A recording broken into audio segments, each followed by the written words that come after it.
در زندگی یک مرد و زنی بود، از خود فرزنددار نبودند.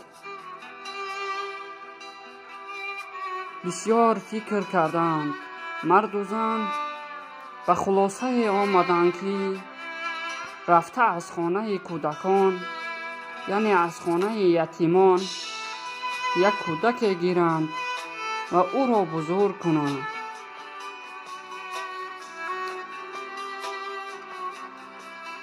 و رفتند از خانه کودکان، یک پسرک را گرفتند به خانه آوردند. از بین 1 سال نگذشته این پدر و مادر صاحب فرزند دیگری از خود شدند.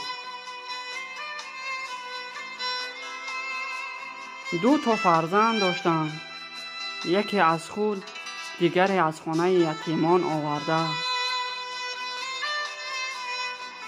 اینها بزرگ شدند، می‌گرفتند روز تا روز.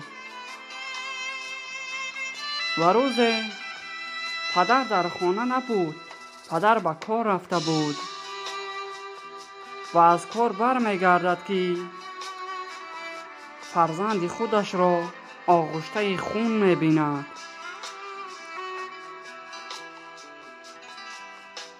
فرزندی از خانه کودکان گرفته، از خانه معیوبان، فرزند دیگرش را لطکوب کرده است و آغشته خون کرده است و هیچ چیزی را نپرسیده. پدر غضبناک شده این فرزند از خانه کودکان آورده را از در بیرون میکند و به او میگوید هرگز به این خانه پایت را نگذار. و آن فرزند گریان میشود و میرود. رفته روزش را در هر کجایی که باشد بیگاه میکند و بیگاه شد بر نزد خانه همان پدرش می آید و یک باغچه داشت آن پدرش، در آنجا شبش را روز می کند و می گوید که شاید روز پدرم رحمش آید و مرا دوباره به نزد خود فریاد کند. همین طور وقتها می گذشت. در زمستان هم، در طی برف و باران هم، در همان جا، در همان باغچه خواب میکرد شبها به یگان روی پوش و ادیا.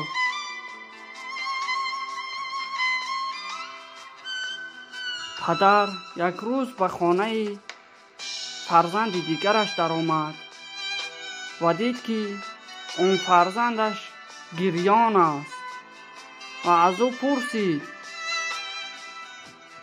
ای پسرم چرا گریه میکنی؟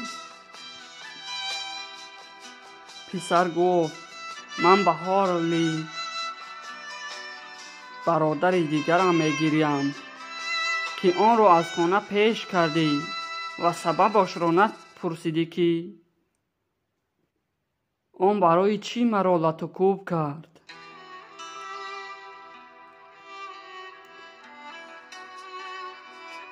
پدر گفت گپ زن برای چی تو را زد؟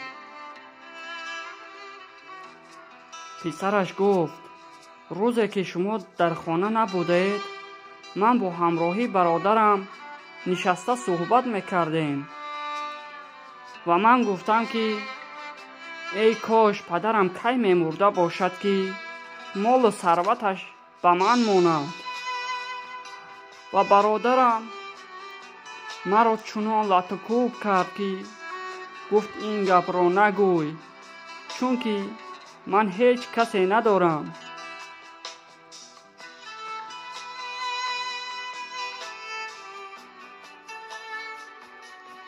و این پدر این سخنان را شنیده بسیار پشیمان شد و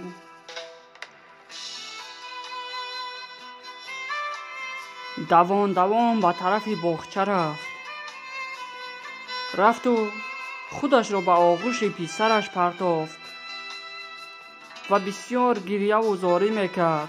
بخشش میپرسید از پسرش.